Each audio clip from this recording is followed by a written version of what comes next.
Thank you for tuning in to Interview with DJ Nocturna. You're watching on my YouTube channel.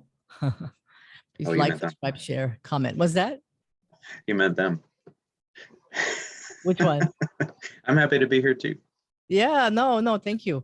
I'm speaking with songwriter, musician, and drummer Daniel Henderson, who is one of the you've done so many numerous projects, and one of them, of course, is the drummer for the amazing band Trance to the Sun, as well as Devoured with Flowers and so many other side projects. And of course, you started your electronic dark wave project called NewPhaseMusic. Well, welcome to the show. I'm happy to be here. Yeah, thank you. Thank you for having me. Sure. Now, so you live in Portland, Oregon, right? Yes. Yeah, currently. And how long have you been there? I moved here in 2004, right about this time. So almost exactly 18 years now. Oh yeah. So I know I know Ashkelon lives there too, right? Ashkelon Sane from Trance. Yeah, he moved here in 2002. Oh, okay. So you guys just all followed each other, and then you guys released some other albums. Well, I wasn't in it back then.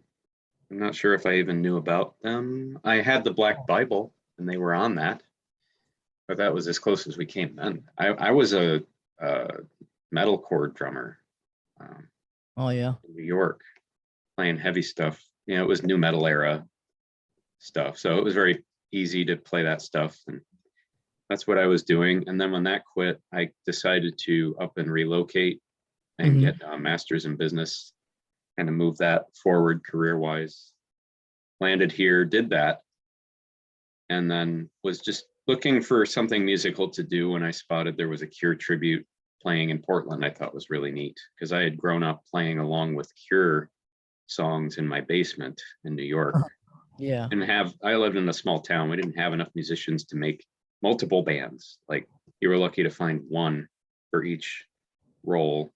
At the time, that wasn't really what they wanted to do anyway. So I just played whatever I wanted in my basement, like Led Zeppelin or whatever. And I started playing along with the Cure. Oh yeah. Which part of New York was that? It was Watkins Glen, New York. It's where NASCAR is. There's also some lakes and gorges. Ithaca, where Cornell is one lake over. So we count distance by lakes. It's the Finger Lakes. There's a whole bunch of them, north-south running lakes, right in the middle of New York State, dead center. Wow. Some call it central, some call it upstate, but upstate's really more near New York City. So I was there, and there wasn't much going on. So I played Cure, and I learned to play multiple drum parts on top of each other, like the Walk from the Cure. You can't, that's 3 different electric drum tracks on top of each other. And watch the greats in the Cure replicate that stuff. Andy Anderson first, and then Boris Williams. And I cut my teeth on that. So when I saw the Cure tribute, I'm like, that's my dream band. Like, I already know those songs. I could easily pull that off with a full-time job because I could just show up. And so I joined. I got an audition and I got in. And the first show I played was in Convergence 13. And that was also Trance to the Sun's reunion show in 2007. So my first show in Portland, in Oregon, on this coast, was at this show that Ashkelon happened to be performing at right after us, actually. So that's how you guys met. Well, that's how he saw me. I didn't meet him. When I look back at that show, I knew 5 people, and now I know 200 of those people. Like, they became my group. I was just a metal drummer that was transplanted playing Cure songs. I didn't know there was going to be any other shows. I was brought on to do that one show. But after that, we kept going, and I got to know a lot of people around the town, and they noticed me playing. Ashkelon was actually in it early on when he got to Oregon for a couple of years. Decided it wasn't his thing. I think he did Submarine Fleet instead at that point here in Portland. But he rejoined in 2010 when our current group kind of split. He came in as a guitarist, and he brought Enrique in as a bass player, Soriah. So in 2010, I had the Trance to the Sun guy and Soriah in the Cure tribute with me. And we played for about a year together. And the next year was after Soriah's Estica came out. And they asked me to go on tour with them on the West Coast in 2011. And I did. And again in 2012. And the next year, Ash wanted to restart Trance. And when he did, he invited me in on that. So I was there for Via Subterranea and the 2014 and 15 tours that were going to be in support of it, but the album took an extra year after that to come out. So it's kind of the early look at the album tours. So the active years for me were 2013 to 2016. Things just kind of stopped after that. He moved on to Devoured by Flowers. Mm-hmm. And then a couple of years later, I ended up in that. I wasn't in it initially. Yeah. I had a drummer for a while. Mm-hmm. And then I got in 2018 and again in 2019 with them. And then Exploding Boys ended in 2019. Devoured wrapped in 2019. And I found myself without any projects for about 6 months. And then the pandemic hit. So Wow. I was going to start the NewPhaseMusic machine up again. I had done shows in 2018, built a live set. But that it was just one other partner with me, Eric Apuk, from our Volt Divers collective of electronic artists. He knew how to set up a live show with pre-tracks and some live MIDI and synths, but the rest is programmed and backtracks and stuff. So he really helped me move over to the electronic realm. Yeah. So you were telling me earlier that you started this quite a while ago, right? NewPhaseMusic. Yeah, I started it in 2002. I started taking extra ideas from my band back in New York that weren't used. Uh-huh. I moved in 2004. I got here a few months early before school. So I was just stuck here. But I got my sound equipment from the band. I took it with me so I could track and I could, use MIDI and program and stuff like that. So I sat down and I started working on NewPhaseMusic officially, but I had no one to work with. My singer had moved and this is weird. My singer had moved and my guitarist was out. He's the one who quit. And our bass player was brand new. We'd never played a show. So he really wasn't part of a group. Mm-hmm. So basically my old support system dissolved and I knew no one over here. I didn't even bring my drums. So I just sat down and started playing around with an industrial idea, meaning that I could replace the instruments I was used to with electronic things. And I tried to make it as hard, as intense as possible to try to match the intensity of the metalcore band I was in. The first one I wrote as NewPhaseMusic for NewPhaseMusic was Starter, which I just released as a single. Yeah, that one's that's going to be in the new forthcoming album, right? Yes. Oh, okay. But then you wrote that a while ago? I wrote some of it in 2004. The bass, the breakdown, and the drums. But I didn't know what else to do with it. Being just me in this project, I didn't have anyone to bounce ideas off of or solicit for ideas. What I started doing was just listening to it. Mm-hmm. I wrote some other songs the next few years and put them together, sequenced them the way I would suspect that they would go. But some didn't have lyrics yet. Starter didn't have anything but bass and drums yet, mm-hmm. and the percussive elements. And then in 2010, I wrote again a little bit on it and came up with the spooky verse synths, but I didn't like them. So I just put it away for another several years while all those live bands were going on by now. So I was keeping busy with that, kind of building a name, I guess, as a drummer in Portland who plays goth now. And then in 2016, Charlottesville happened. At the Unite the Right rally when they were protesting the statues in Charlottesville, the Civil War statues they were trying to get removed.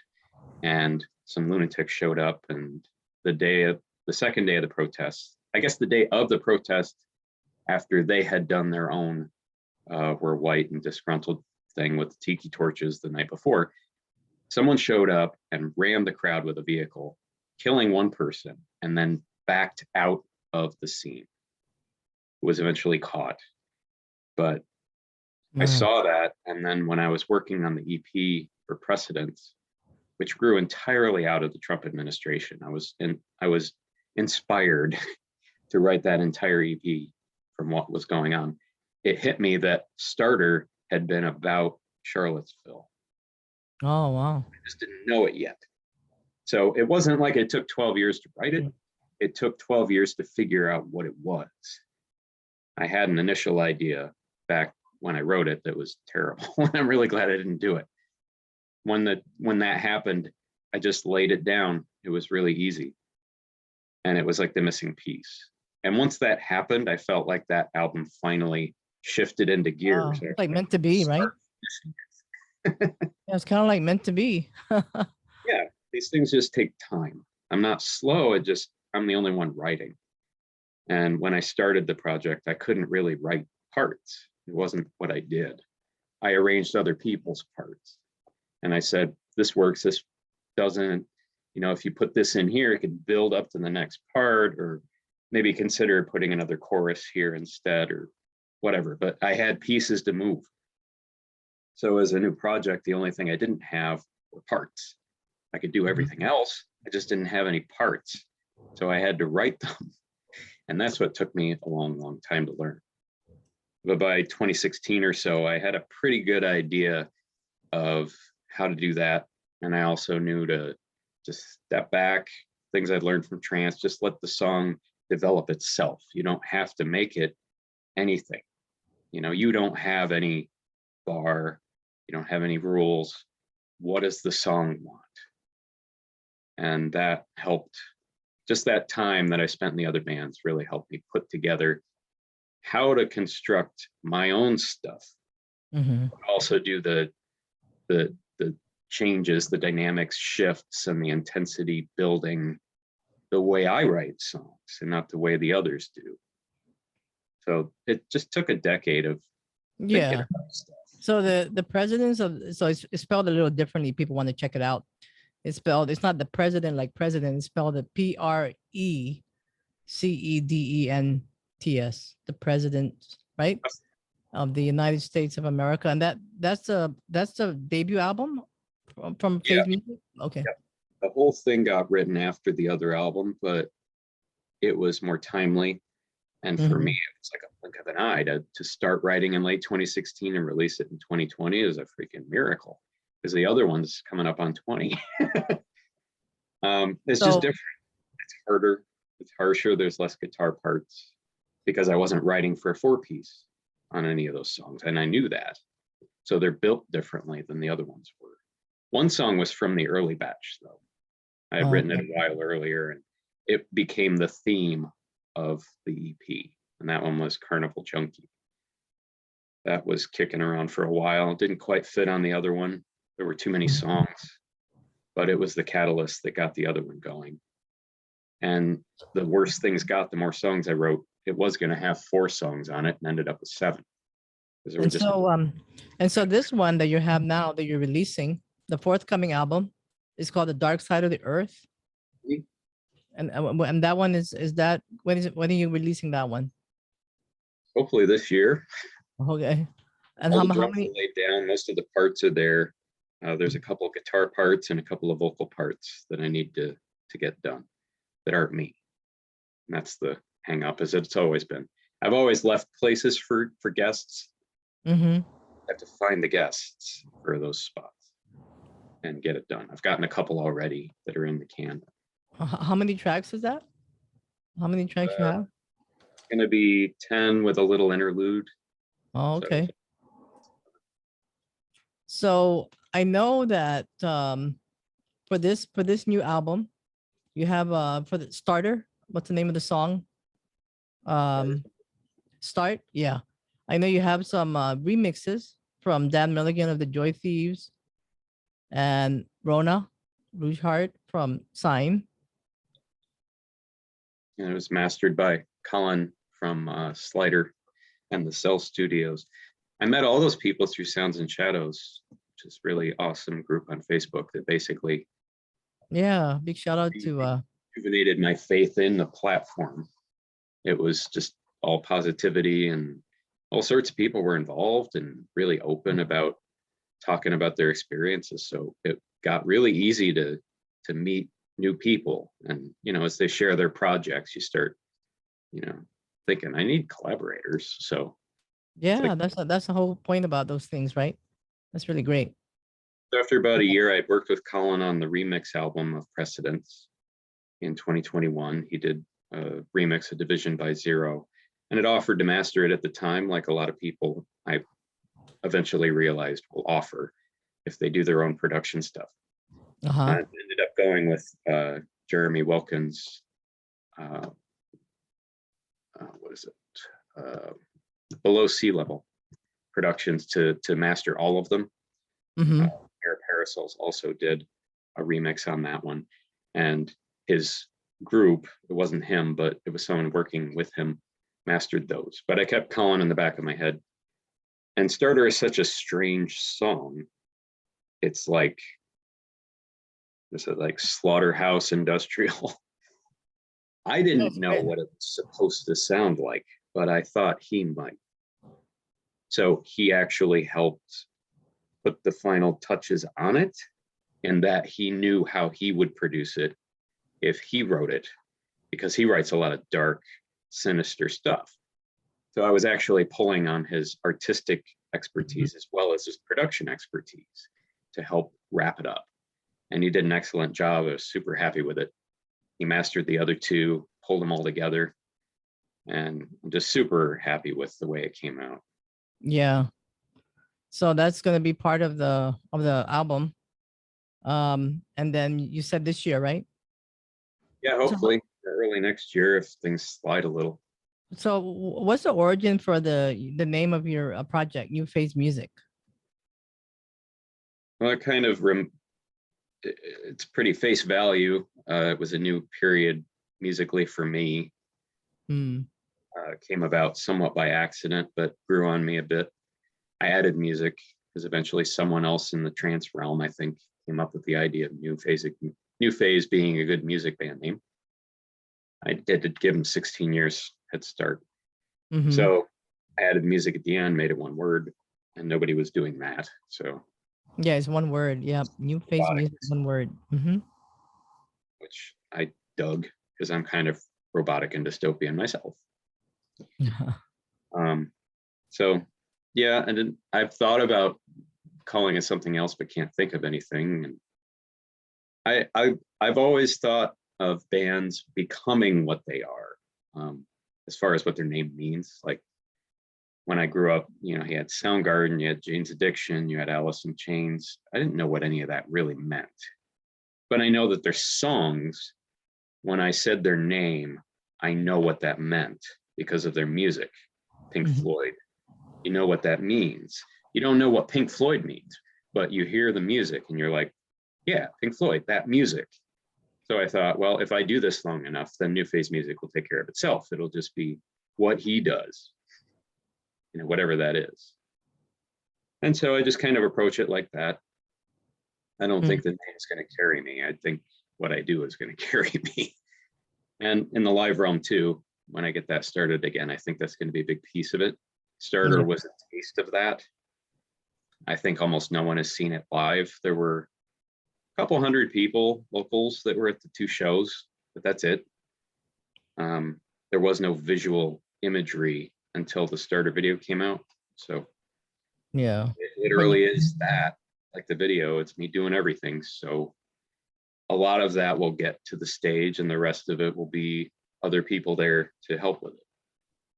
And that video is available on you have your YouTube channel, right? Yeah, my own personal one. Daniel, I always search for Daniel Henderson drummer. There's a remarkable number of famous Daniel Henderson. Yeah, I know, yeah. Yeah, type in drummer. Drummer does definitely help narrow it down. Yeah. Also looking for Trance would do it, or theXplodingboys, also one word and one E. But Daniel Henderson drummer should find me pretty easy. And another tribute album you did was with a Tori Amos tribute album, which is a Free Bird. It's a Tori Amos tribute, which people can also find on Bandcamp. And I know you did a song, the cover for Pancake with Queen Mabsy from Hawaii, Michelle Poplar. Yeah. Who's a really good friend of mine here. Big shout out to her. And a big shout out to Hawaii's Cherry Blossom Cabaret that she's part of. And so how did you get involved with that tribute album? Well, that was another Sounds and Shadows bonus. I think it was Jason Halstead, probably. No, it was whoever, Alex Menninger, I think. Axel. Mm-hmm. Okay. I think his name's Menninger. He had just announced it on the Sounds and Shadow site that they were looking to get it going. I guess it had been in motion for a while, but it kind of stalled. So they kind of put out a, if you're interested, alert. And Michelle jumped on and she's like, I'd love to cover Pancake with someone. Then I read that, I thought about it, like, yeah, okay, that sounds like fun. So I had done Indigo Girls a year before with Jonna Cushman of Dark Swoon, and we had a great experience with that. That was released as a one-off on Bandcamp to raise money for Get Out the Vote, to get out the vote right ahead of the 2020 elections. So I wanted to try again on Tori Amos, and I had to listen to it, and I gave it a really crunchy treatment, which she really loved. And she threw it down for that. She tracked it in Hawaii. I tracked it here, like we do, like everybody does anymore. Yeah, it was great. Yeah, I mean, yeah, if people want to check that out, I know Vaseline also has a song "Winter" in there, and "The Blue Hour." They also have Cornflake Girl, and I'm just looking at it. It's about 18 tracks. If people want to check that out, they can go on their Bandcamp page, right? That would be the best place to find it for now. Yep, at Sea Compilations. They only have a few, I think. No, I guess they were doing several other types, like just general topic, goth this or that, goth volume 1 or whatever. But then this did a compilation for Tori and I think for someone else too. I'm getting them mixed up with Coitus Interruptus because I've been involved with that so much in the last 6 months. Also another good album, band-based tribute collections. They've been doing a lot of great ones. Yeah, and the other project that you're currently involved with now is called Luscious Apparatus. Yes. And this is a 4-piece band. It is now, yes. It started as Jack Norton, who did electronics on his own. And they were very interesting songs. He's a friend of ours already, of my partners and I, and of a lot of people in town. Very limited band exposure, though. He plays guitar, but he was just in one band for a little while. But he really took to the electronic stuff. Like lots of us were just impressed, as friends. Like, wow, Jack, this is really good. And when I did the 2021 Precedence remix effort from NewPhaseMusic, I asked him to remix one, and he did an amazing job. Had so much to lose, and I was just blown away by it. So, on the strength of that, he just kind of kicked around that he was putting the band together because he had been invited by Dave Cantrell of Songs from Under the Floorboards to play the festival just out of nowhere. Like, clearly I wasn't the only one to think it was good. Like, Dave heard it and he's like, you got to play. It's a year from now. Get a band together and play my festival. So he did. Oh, yeah. So we spent that summer recruiting people of 2021. And he had mentioned in passing that I was on his dream team list. And I said, I'd think about it. Because at the time, Trance to the Moon was just getting going too. And I still had a placeholder for those songs, which Ash and I were going to work up in our respective locations. And it was going to be in the fall, and it was in the summer. So but that stretched down a bit. And then in October, I decided to go for it. So I started tracking some songs for the EP. And eventually I was like, yeah, I'll play because I know the songs now. And then that show got canceled. It was supposed to be in March. But by then we were already together. It wasn't the first show that I'd been scheduled for after the pandemic that got bumped. So I was by then. But we got the album together and the group together. And the album is called? I don't know. It's got 5 songs. It's an EP. Is that Bricks and Bones? But I don't know of a name. Oh, okay. A bit of a hired hand when it comes to that, since I came in late. The drums were demoed already. Sandy Leeper, the vocalist, is also a drummer and does a lot of electronic programming herself. She's done a self-titled album, and a couple of them. And she's in Particle Sun, which is an industrial 3-piece in town. So she was more than capable of laying down drum tracks and also backing, I think it's Damage, but additional electronic drum treatments. So I just took the parts out that I could play and left the rest. And I would play with the synthetic beats and things, which I really enjoy. And it's fun. For me, it's straightforward compared to trance anyway. It's been a great experience, and everybody in it is really talented. Yeah. So there's Sambi. Sambi, can you mention the name of the band members? I know there's 4 of you.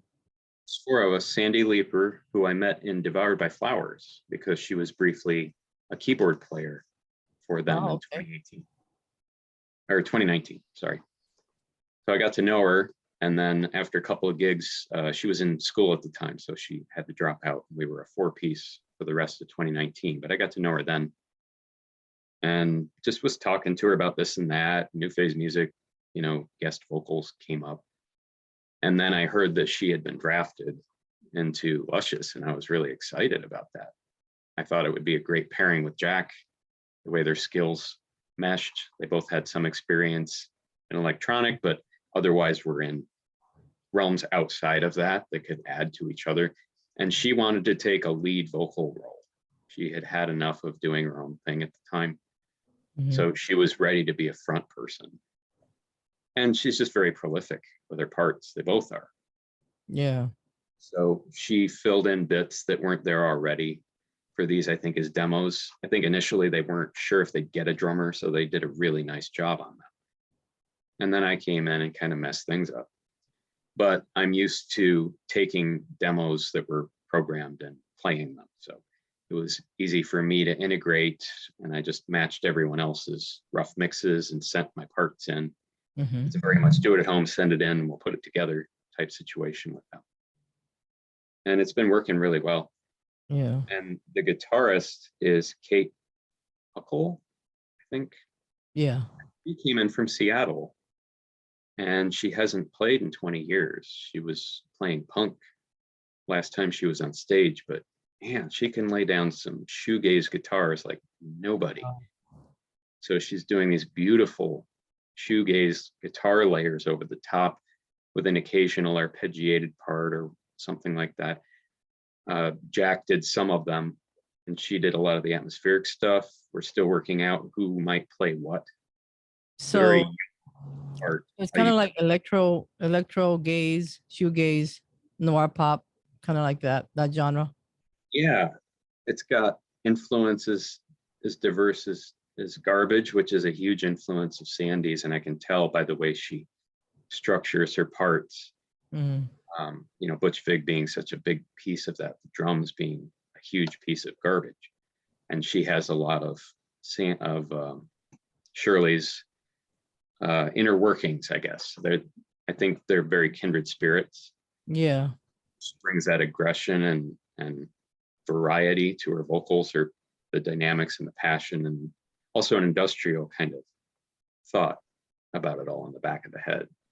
And then Kate brings in these amazing shoegaze, but she came from punk. And Jack plays guitar, but he used to rock out as well. So it's this nice amalgam of other genres. I bring in metalcore, but also Trance to the Sun. Oh, that's good. And So, all of it. So it's just a very lush soundscape with, dozens of parts in each song of little subtle things. The best analogy I have is Depeche Mode, the way that they would structure songs. mhm. Just the highest so, possible compliment I could give an electronic band.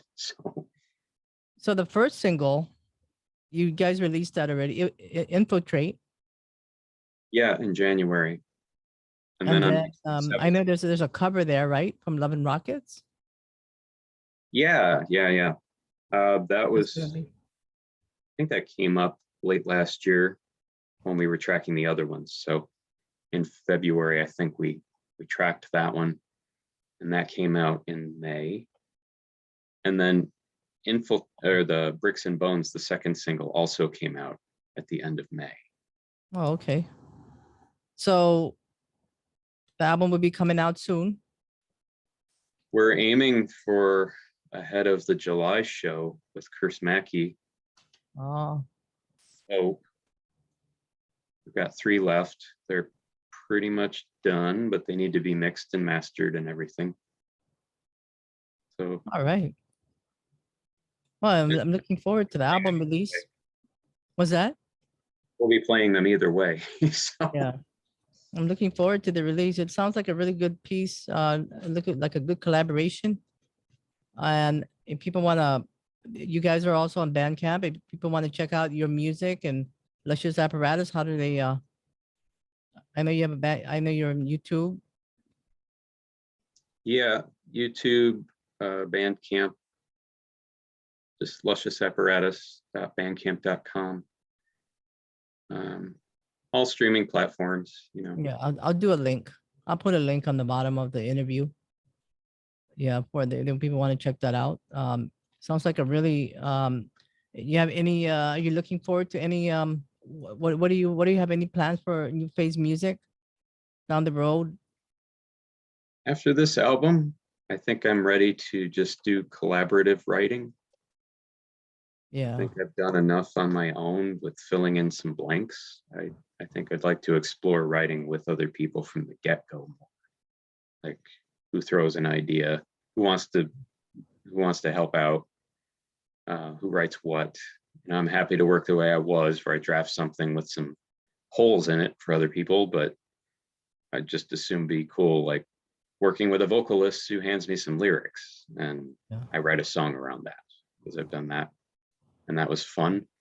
I think the inspiration helps me be creative. So without anything to work with, it's down to whatever gets stuck in my head. And it's usually not vocals. So that would be a fresh way for me to approach New Phase Music. And also working with other electronic and industrial people, guitarists, bassists, just whoever. Mm-hmm. As I write whatever I don't have, and I'm used to that. So you could write a song around a bass line. I'm totally fine with that as a drummer. And if someone else wants to throw some drum ideas, that's a piece I've been missing because I'm always the drums. But I love playing with another drummer, which I rarely get to do. So, Yeah, the video was pretty cool. well, thank you. The starter. Yeah, I mean it was just I know it's on people can check it out on Bandcamp, New Phase Music, one word. And you can see the collaboration and the remixes by the Joy Thieves and SINE. And I think there's one more there, the other mix. Well, it was mine. Oh, that's your Geodome mix, just because when I've released singles in the past and re-released them on albums, some of the services just took down the first single and replaced it. And I didn't want that to happen because I like the way the 3 songs on the single work together. But chances are pretty good that is the final version or a very near copy of it. Save any last little adjustments. So Geodim Mix is just my version of it. All right. Wow. Thank you for joining me on the show and speaking. You have a really good memory with dates and everything. Thank you so much for taking us from the beginning to the. And to memorize all the dates of the shows. I think that was part of it. But also, I don't know. It was a thing I pulled out of Peanuts every 5 years or so for a while. So I remember when I had time. It's usually Terrible Presidents were a great inspiration. So 2002 through 2009, I wrote a lot. And then I just kind of lost interest in 2009. And then 2010, I got type 1, which is a really tough time for me, type 1 diabetes. And I got laid off and I had tendonitis, which I now know is tendinosis. It keeps coming back. And then I got depression.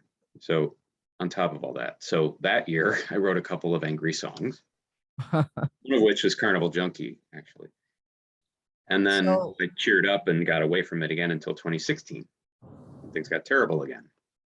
I've been writing prolifically through that period. And now I'm just wrapping those songs up. Not really writing right now. So that seems to be my pattern. What about with Trance to the Sun? Is Ashkelon, I don't know if are they keeping that going? Well, I think it may have run its course, but never say never.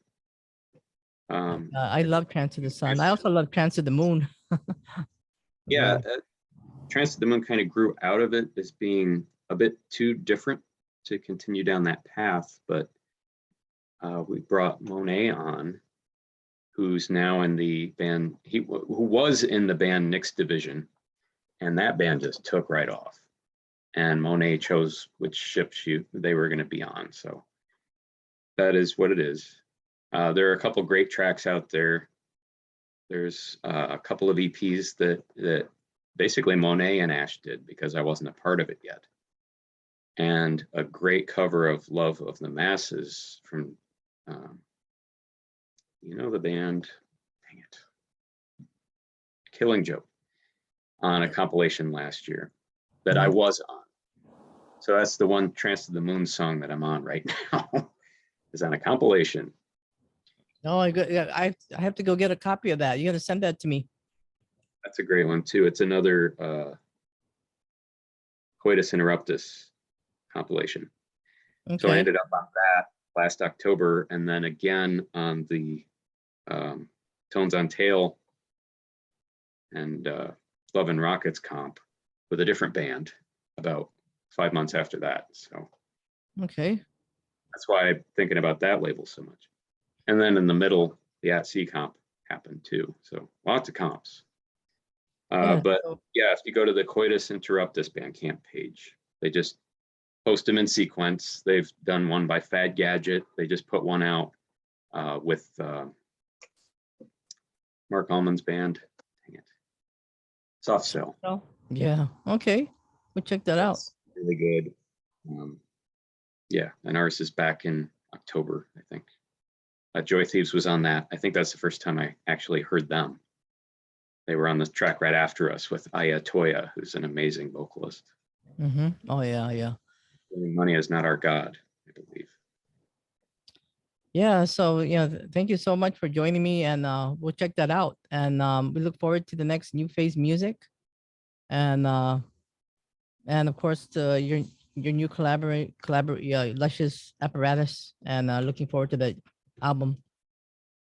Thank you so much, DJ Nocturne. I really appreciate this. Thank you so much. What to do for music. Thank you. Let me just log off here. Thank you.